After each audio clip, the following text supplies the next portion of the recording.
Welcome back to Film Recap. Today I will show you a crime, drama, action film from 2018 titled Death Wish. Spoilers ahead. Watch out and take care. Multiple radio stations are talking about the rising crime rate in Chicago. Things are worse than ever before and people are losing faith in the system. A police car with sirens blaring is speeding towards the hospital. One of the officers has been shot and is badly wounded. He is rushed into surgery with an emergency team already waiting, but his heart stops beating and the surgeon, Paul, pronounces him dead. He assures the other policeman that the death was not his fault.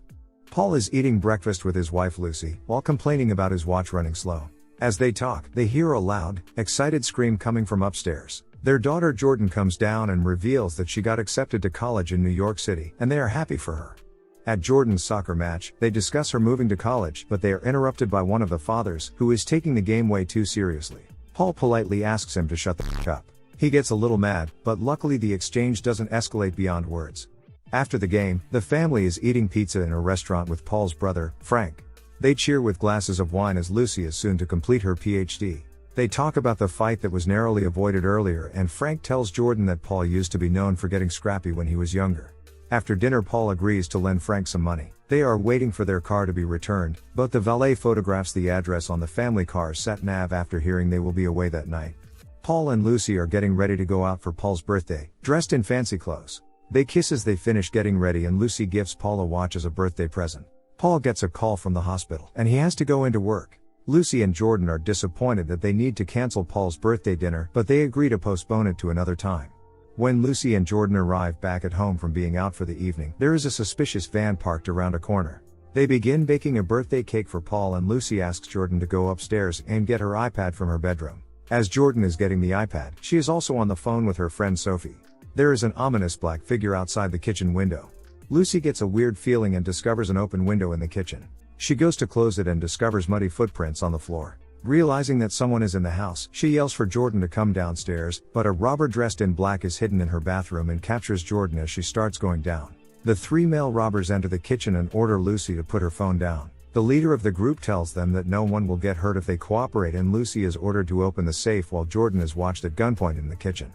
After several attempts, Lucy finally opens the safe and the robber makes her take all of their belongings out and puts them into a bag. The thief downstairs starts to harass Jordan.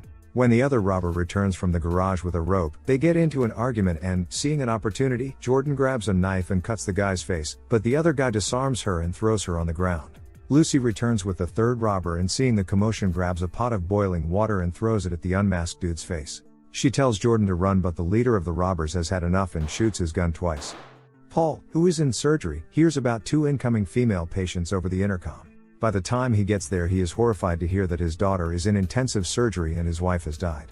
Paul lists the items stolen from their home to the detectives, Kevin Raines and Leonore Jackson. Frank shouts at the police officers for not taking the recent crimes in the area more seriously, but Paul tells him to calm down. The detectives try to assure Paul that they will catch whoever is responsible. Jordan is out of surgery but is in a coma, as Paul watches at her bedside. Lucy's father, Ben, speaks at her funeral and wonders how this senseless murder can be part of God's plan. He thanks Paul for bringing Lucy's body home and asks him how the police investigation is going. Paul tells him that neighbors saw three repairmen in a white van. Suddenly, Ben stops the car in the middle of the road and looks at something on the ground. He gets back into the car, and when they reach his property, there are two poachers with guns who immediately start running to their car. Ben gets out and starts shooting, but they escape. Lucy's father expresses his belief that you can't rely on the police, since they only arrive after a crime has taken place. He says that sometimes men need to take matters into their own hands and shoots the deer that the poachers injured, putting it out of its misery. Sometime later, Paul is driving and talking on the phone with Detective Raines and is disappointed to hear that they have no suspects yet. He shouts at a homeless man who is trying to clean his car window and is frustrated overall with the lack of progress by the police on the case. As Paul walks in his daughter's hospital room, he sees her friend Sophie reading an economics book to Jordan. She explains that maybe this way she won't fall behind, and Paul thanks her for being there. Later, he goes to therapy and talks about how he is unable to sleep in their bed, so he sleeps on the couch. He recalls his unhappy childhood riding trains by himself to avoid his father. He does the same now, just to think. Everything reminds him of the men who came and took his wife from him, and he expresses regret that he has failed to protect his family. The therapist assures him that healing is a process and it will take time. As days go by, Paul still hasn't received any updates on the case, so he goes to see Detective Raines in person. He questions Rains about the DNA samples, but they didn't match to anyone in the database. In Rains' office, Paul notices all of the open cases he is currently working on. Only a small portion of them have been solved. Rains assures him that sooner or later one of the 3 burglars will get picked up for something unrelated and sell out the rest for his own freedom.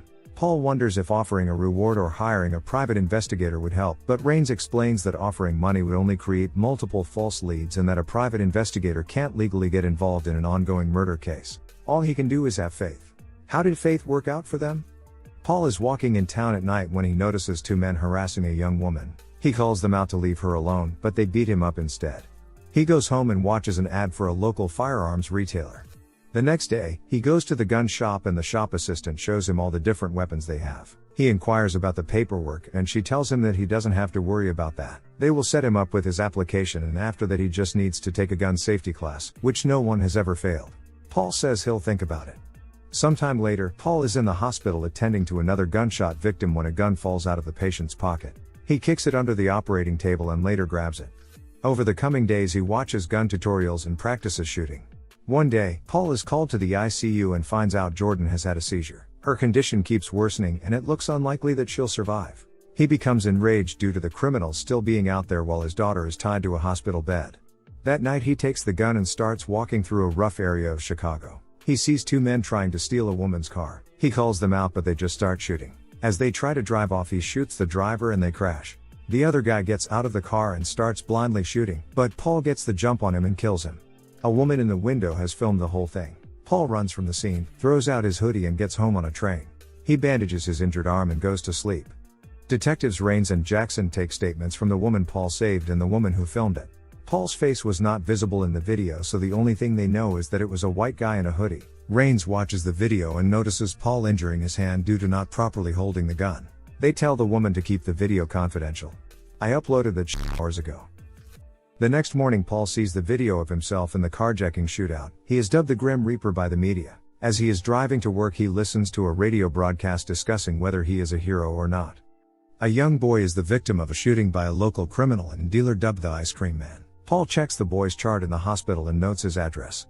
Afterwards, Paul puts on a hoodie and goes to confront the Ice Cream Man. He shoots him and dips, while the locals steal all of his ice cream.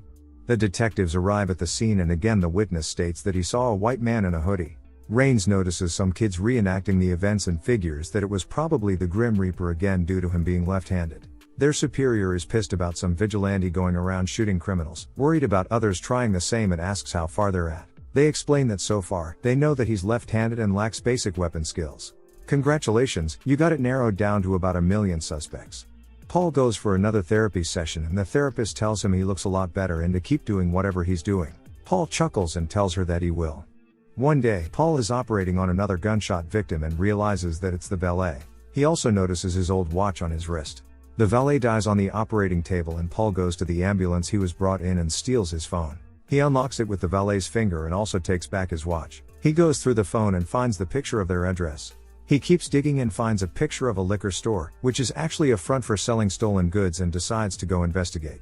He picks up another hoodie from the hospital's laundry and goes to the liquor store. He makes up a story that the valet sent him, but the owner notices the hospital label on his hoodie and sneakily sends a text to another criminal, Fish, telling him to come over. He then reaches for a revolver, but Paul nails his hand and orders to show him his stuff. The owner takes him to a safe, where Paul finds all the valuables stolen from his house. Fish arrives and tries to shoot Paul but kills the owner instead. Paul uses the cameras to shoot Fish through the bar and asks him who killed Lucy. Fish tells him it was a mechanic named Joe and that his address is in his phone. As Paul picks the phone up, Fish kicks him to the ground and stands up, aiming his gun, but a bowling ball falls on his head and he dies. Paul then quickly grabs the tapes and leaves, but his ring falls on the ground. The next day Paul is visited by Rains and Jackson at the hospital. They show him a picture of Fish and also the ring, which Paul confirms is his. They tell him it's only a matter of time for the case to be solved, now that they know one of the burglars. Later, Paul goes to visit Joe. He knocks him out with a wrench and Joe wakes up tied under the car. Paul makes a cut through the strongest nerve in the body and prescribes him some brake fluid. Joe does not enjoy this very much, so he tells him everything he knows. His wife's killer is actually someone called Knox. Paul thanks Joe for his cooperation and puts him down. The detectives stop by the batting cage and talk to Frank because they believe he may know something about the Grim Reaper. Paul is in the hospital next to Jordan when he gets a call from Knox. He taunts Paul, saying he wants to tell him his wife's last words and asks to meet at a club in 30 minutes. Frank goes to Paul's home and lets himself in after no one answers the bell. He enters the basement where Paul has been keeping ammunition and realizes he is the Grim Reaper. Paul goes to the club and messages Knox saying he's here. Knox tells him to meet in the bathroom. Paul calls his cell, and when he kicks open the stall there's only a phone there. Knox appears from behind and starts shooting.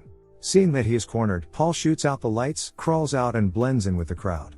The detectives get a call about the club shooting and go to the hospital where one of the victims claims he saw the shooter. They visit him and it turns out to be Knox. The detectives go to Paul's office but he isn't there. Paul goes home where Frank confronts him. Paul explains that he had to do it because no one else would. Their conversation is interrupted by the detectives. Frank opens the door and tells them Paul isn't there. They know he is but can't arrest him without proof. Paul receives a call from the hospital informing him that Jordan is awake. He rushes there and has to tell his daughter that her mother is dead. Next morning they get ready to go home, but when they enter the elevator, Knox joins them. He makes small talk with Jordan, and when they leave Knox says he'll see them around. Paul makes a stop by the gun store. After eating dinner, Jordan gets ready for bed, but Paul tells her to get under the stairs and call 911 because he saw someone outside. Knox breaks in with two of his goons, but Paul quickly neutralizes both of them. He hears a noise in the basement and goes down, but Knox shoots him in the shoulder and tells him to sit down. Jordan comes out of the stairs and screams, which distracts Knox. Paul hits a button on his table and takes care of Knox. Police finally arrive and Paul tells Rains that he got all his injuries tonight, including the cut in his hand that's almost healed. Rains asks a couple more questions and Paul implies that he is done being a vigilante. Rains is satisfied by this and lets him off the hook. Sometime later, Paul drops Jordan off at college in New York City, where her friend Sophie is already waiting. As he is heading back to his car, Paul sees a man steal a bag off a bellhop's cart. He calls him out and points a finger gun at him. The end. Make sure to subscribe and turn on notifications so you can watch more videos like this. Thanks for watching.